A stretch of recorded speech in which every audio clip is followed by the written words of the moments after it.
We must work together to shore up the U.S., Korea, Japan alliance. And then there's China. China doesn't have complete control over North Korea, but they do have a lot of leverage. We need to get China to use that leverage. There are several ways to at least try to do that. Enforcing U.S. law means sanctioning China's financial institutions that do business with North Korea. That would most assuredly get their attention, but it's something that both Republican and Democratic administrations have been reluctant to do. Or we could reopen talks about basing additional missile defense systems in Japan and South Korea, something China does not want to see happen. Going forward, we need to take a stronger, more unified, and more innovative approach. I'll be discussing 4 key questions as requested by the subcommittee. Number 1, what factor has been undermining the effectiveness of North Korea sanctions? Divergent U.S. and Chinese approaches to dealing with North Korea over the past 14 years have created significant maneuvering space for North Korea. This loophole space has been a major factor undermining the effectiveness of these sanctions. For the U.S., the dominant approach has been economic coercion using sanctions. For China, the dominant approach has been economic engagement, using political ties between the Chinese Communist Party and its counterpart, the Workers' Party of Korea, to embed commercial networks inside of China. In this loophole space, North Korea Incorporated, the regime's network of elite state trading companies, has thrived inside of the Chinese economy with no strings attached to denuclearization progress. I think President Yoon, in his summit meeting, first meeting with President Biden in Seoul on May 21st, will try to reassure President Biden that the new South Korean government will be more proactive in international diplomacy, in being globally engaged in world affairs beyond the Korean Peninsula. In fact, Mr. Yoon wrote in his Foreign Affairs article of February 8th just that he, if elected, will pursue no longer the, quote, parochial policy of being too Korea-centered, peninsula-centered, and engage the world. And I take that to mean that a greater willingness to participate in multilateral security dialogue like the quadrilateral security dialogue. I take that to mean probably being more proactive, being engaged in maintaining freedom of navigations in the South China Sea, also perhaps in the Taiwan Strait and the East China Sea as well. This is, I would say, a welcome development, and that the United States should encourage South Korea to be more supportive and be more fully engaged. What will the South Koreans then expect in return? There's always a bit of give and take, of course, even among allies. I think the United States, if South Korea floats the notion of bringing back U.S. tactical nuclear weapons to the peninsula, which has been broached unofficially before, or if South Koreans broach the topic of bringing back on a rotational basis strategic assets to the peninsula and its proximity, meaning east of the peninsula, namely Japan, rather than flat out saying, no, that's beyond question, we will not consider it. I'm not saying that the Biden administration will take that position, but maintaining strategic ambiguity vis-a-vis North Korea, vis-a-vis China, not ruling it out perhaps might be a good course of action for now. Dangling that possibility, sending a message to North Korea that if you continue to threaten to use nuclear weapons against our key ally, South Korea, we will shoot back. That message, I think, needs to be made clearly. China obviously is the one country that has pretty significantly more opportunity to put pressure on North Korea than anybody else does. They rely so much upon them. And so they've got the leverage, but they've either refused or failed or felt that it was in their best interest not to use it. I think they, for one thing, they like to keep us off balance, and they can always play the North Korea card. And I know this question has been asked a million times, but any insight in how you can actually get China to get off the duff and do something that maybe it's in their best interest to rein in that rogue state, even though they just don't do it? Congressman Chabot, as you well know, China has some of the biggest banks in the world. 4 of the 10 biggest banks in the world are in China.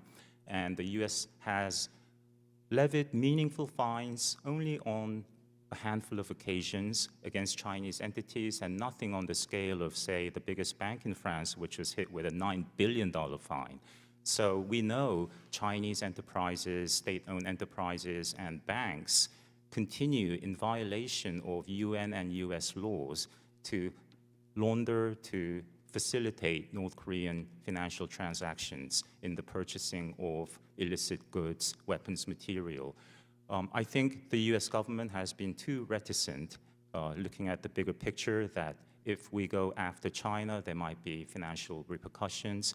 Well, perhaps so, but money really does talk. And in the past, we've seen these biggest banks, Construction Bank, Agriculture Bank, Bank of China, all behave in different ways from stated government policy and even voluntarily sever financial relations with designated North Korean entities. For example, in 2013, Foreign Trade Bank. So why not try it? Why not ramp up pressure, not only against North Korea, financial pressure, but also against Chinese partners? The ranking member points out China is the key here, because even if we had regime-threatening sanctions on North Korea, and Dr. Lee, thank you for suggesting more of the things that we should be doing, China wants to keep that regime in power and can do so economically. Unless we do, we could sanction their individual banks, but they could always just have their smaller banks who don't do business with the United States be their sole economic link to North Korea. So what we need to do is propose a tariff on all Chinese goods if the Chinese don't change their behavior. And we could also point out to China, we have been incredibly successful in preventing our East Asian allies from developing nuclear weapons. Japan, South Korea, and Taipei do not have nuclear weapons. That's pretty good work. They have one ally in the area. That ally is producing nuclear weapons and threatening the United States. There is a lack of justice and symmetry in that. The part about the pressure relief valve, I wanted to put some context around that. The brutal reality right now is that we're dealing with competition with China. As I mentioned in my testimony, the Communist Party of China has made tremendous inroads with the Workers' Party of Korea, and that's institution building. That goes beyond just giving strategic aid here and there. There's a whole backstory to that, but if I were to give you the main bullet point, they're looking to shore up stability of a regime that they're very concerned about in terms of stability. And so with that, the constant concern that there's a tipping point, that this is a very fragile regime at the end of the day, doing desperate things, the institution building between the two parties is still going on. The final thing I mentioned is that with the pressure relief valve, what I mean by that is that right now there is the self-imposed quarantine. There are items that the North Koreans are seeking, and if there's a way to have that type of negotiation for the moratorium, that seems to be one way that we can outcompete the Chinese in particular items that the North Koreans are seeking.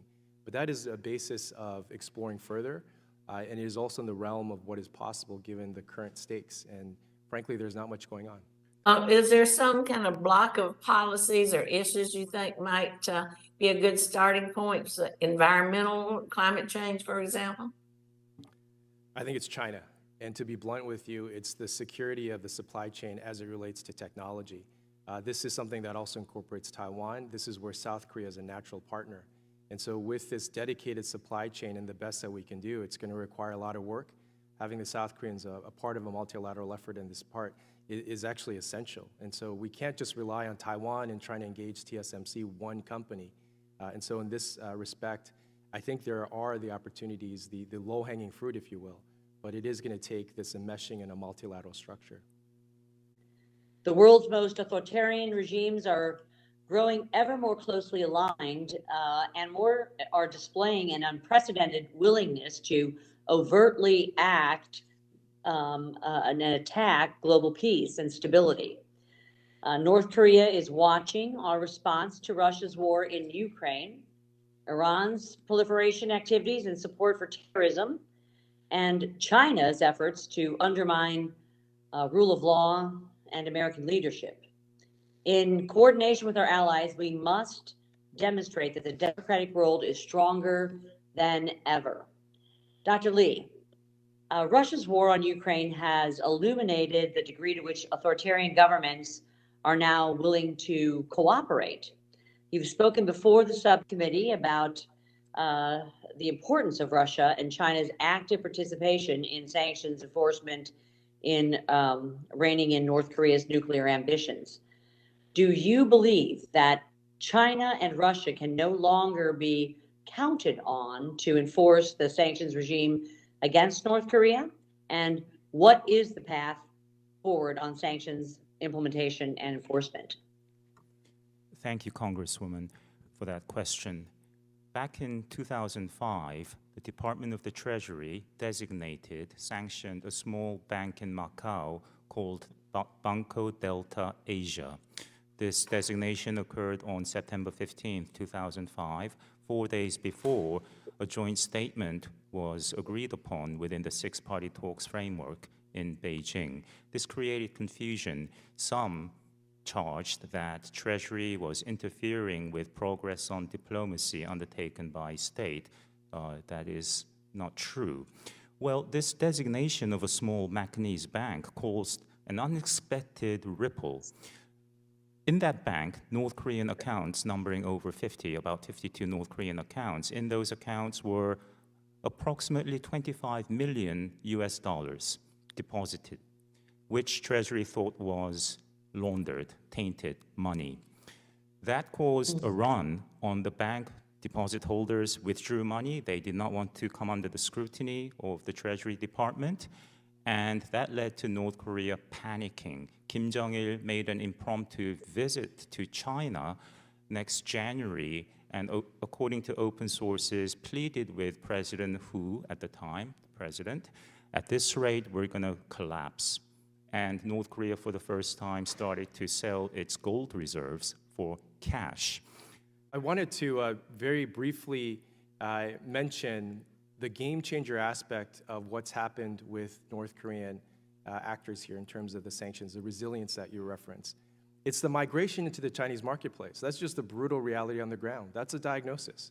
So as much as we want to increase pressure and more sanctions, and I agree with Dr. Lee in terms of there's a lot more room and there's many more sanctions that you can apply on the North Korean actors, the moment they go into the Chinese marketplace and literally physically the Chinese economy, you're dealing with a great wall of sovereignty. If you're going to go after those targets, you're going to have to consider the broader scope of how you're going to do this. And this is where the Russia playbook is instructive, because we've decoupled the Russian economy from the global economy.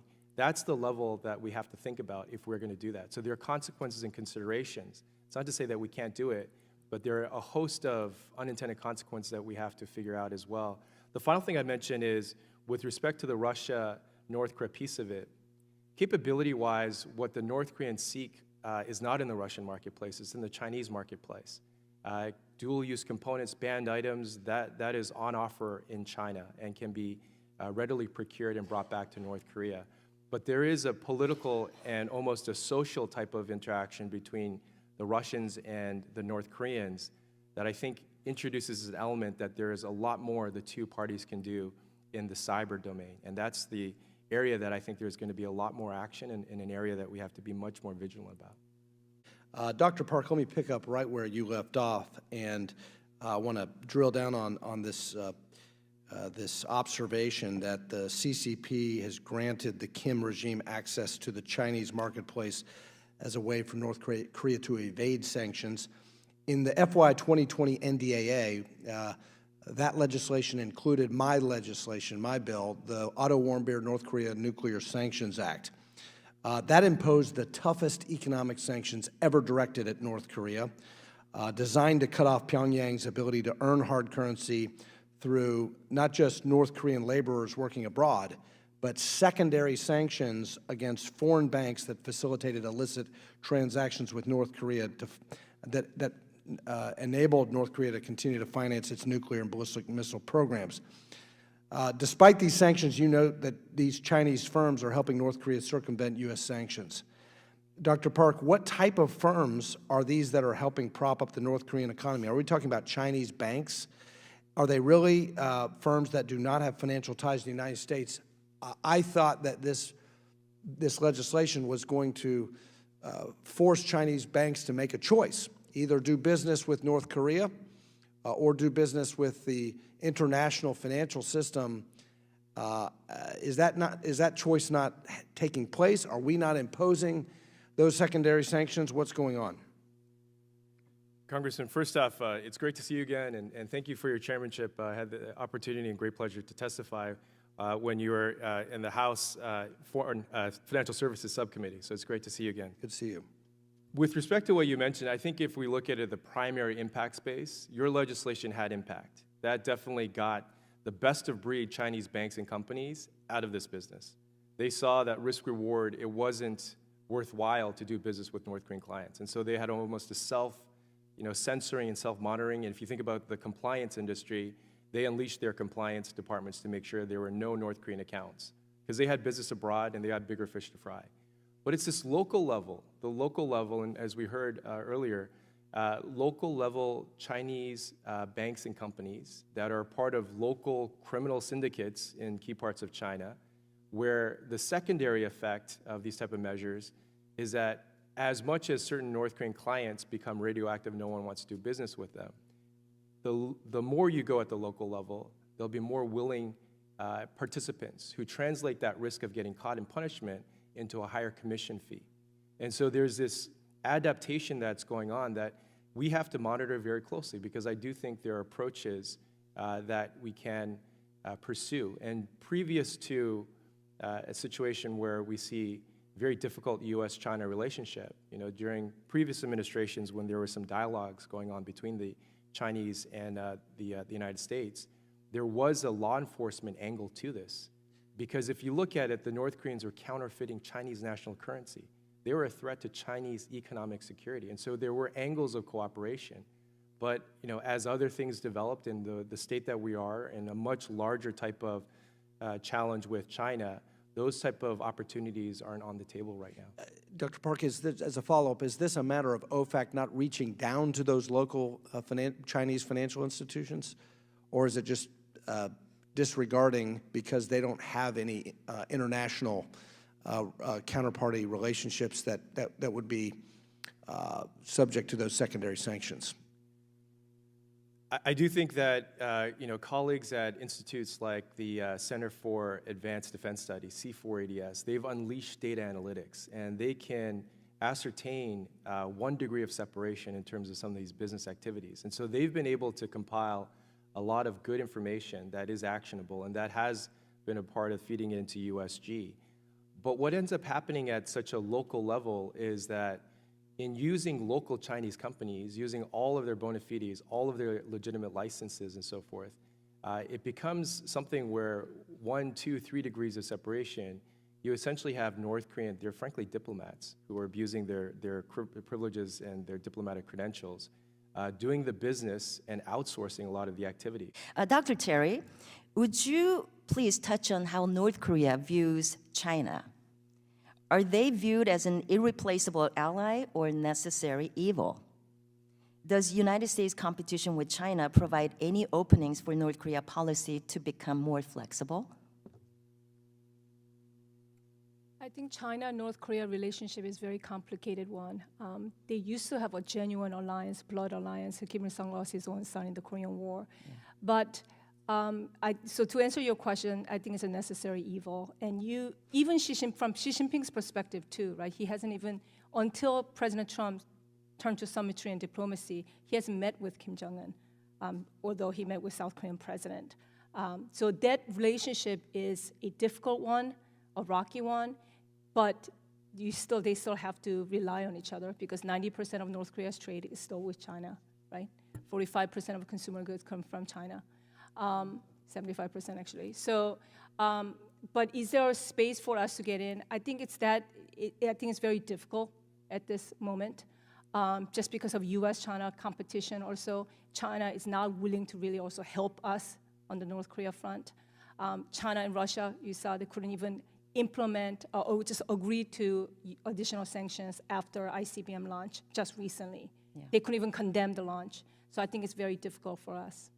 Thank you. I'd like to put in one question. I know we're going to go over time, but to Dr. Park.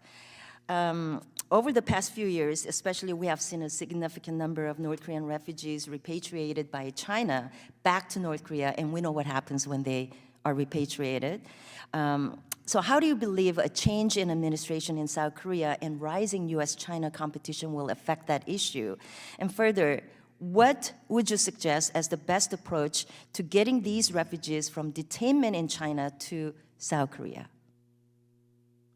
Thank you very much for your question, Congressman Kim. I do believe right now, given the state of the self-imposed quarantine, this type of issue isn't at the forefront as it once was, but it can certainly come back as we see eventually, not anytime soon, but eventually the reopening of certain parts of the border there. I look at the Yoon administration, and it's a group that is much more forward-leaning and concerned about human rights.